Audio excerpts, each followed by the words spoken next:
Good tidings, ladies and gentlemen, sickos and normies, and welcome back to the Landy Lodge, where today we are talking Final Fantasy VII and this recent interview the devs sat down for and sort of painted a picture about what we can expect coming in Part 3. Now, there are a lot of exciting things that were discussed during this interview. On Thursday, we're going to do a full podcast breaking it down. But today, we're just going to discuss a quick snippet about the Highwind because I think there are some very exciting things that they're alluding to that they may possibly do with the Highwind. And in my opinion, there is massive potential in what they may have in store. Now, enough of my yapping. Let's let the devs do the talking and we'll break it down along the way. And there's a translator, so hang tight. So I really can't reveal any details of it, but I can tell you that the prototyping, the experimenting on developing the Highwind has reached quite a level now. And as well as traveling around the world in the Highwind, you absolutely will be able to do that. There's another aspect of the gameplay you'll be able to access from the Highwind and do something new and special while you're riding around on it.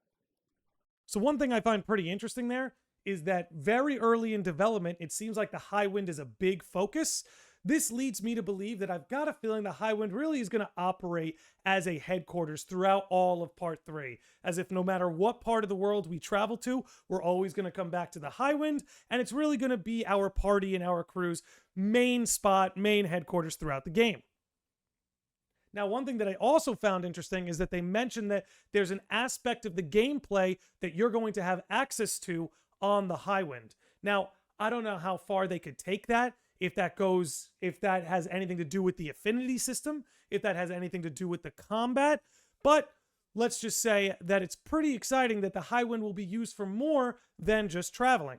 Because I know for me, when it came to Rebirth, piloting the tiny Bronco was probably, if not the most boring part of the gameplay, save for maybe vacuuming up some Mako in the prologue. But I was disappointed by what piloting the Bronco felt like. Now, at the end of the day, the Bronco is nothing compared to the Highwind, so hearing that they're putting so much focus into the Highwind is actually pretty exciting. Now, as for what aspect of the gameplay we could have access to, I've got some thoughts on that, but in the meantime, let's let them keep rolling. Thank you.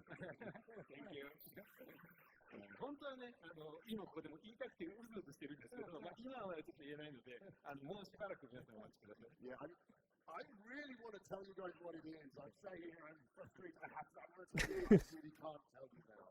But please wait, and in all good time, we will reveal exactly what we're. I do want to say one of the things that's so refreshing is to see the devs' faces beaming as they discuss this game. Like, you can tell that they are putting a lot of passion and love into the game, regardless of how you come away from these games feeling about them.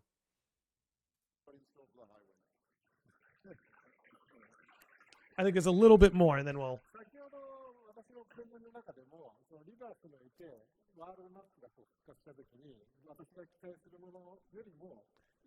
See, it's like they can barely contain their joy, and I do love that.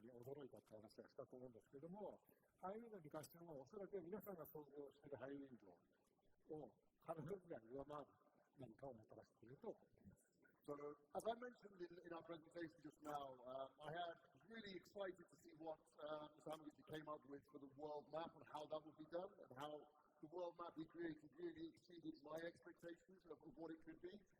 I think I can tell you now, what he's going for the Highwind will blow you away. It will beat any expectation you have in your head right now. It's going to be even better than that. Blow you away, beat any expectation you have. I mean, what could they possibly be cooking? The first thing that comes to my mind is I wonder if the Highwind is going to operate like a rail shooter. You Kingdom Hearts fans think of the Gummy Ship. You know, maybe some of you more old school folks like me, you think of Star Fox. Maybe FF7 Part 3 is going to have a little gameplay segment that's like baby's first Star Fox.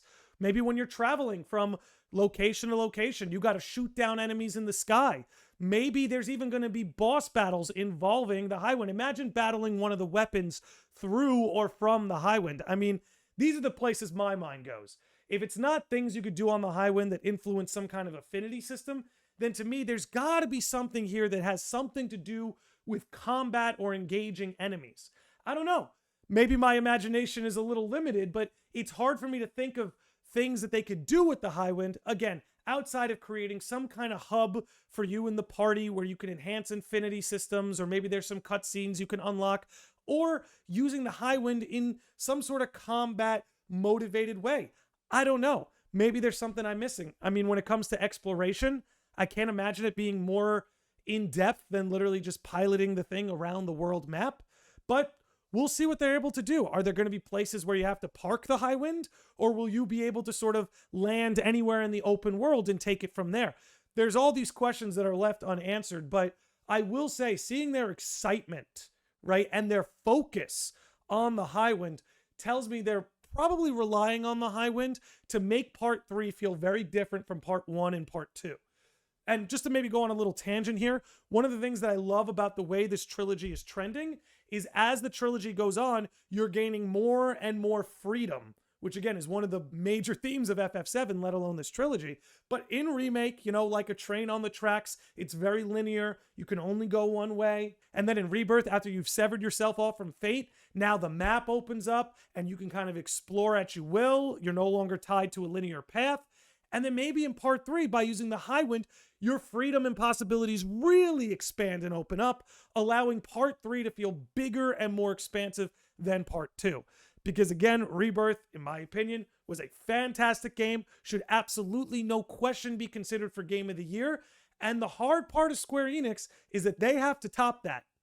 They have to top Rebirth. And I do think it's a good sign that they're focusing very much on the Highwind as a way to not only enhance the gameplay for part 3, but make it feel very different and differentiate it from part 2. But anyway, that's all I'm going to have for the Highwind segment today. I do think there is massive potential inside the use of the Highwind in part 3, and it's good to see the devs' faces beaming with joy and excitement when it comes to discussing it. But anyway, we're going to wrap up that video here today. Thank you very much for hanging out today, everybody. We've got a podcast on Thursday breaking this all down in full. Lots more content on the way.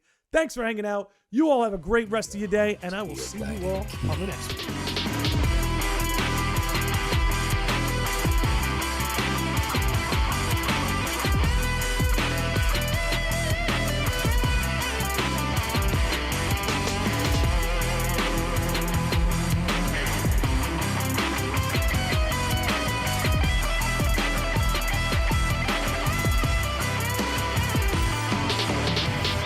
May your heart be your guiding key.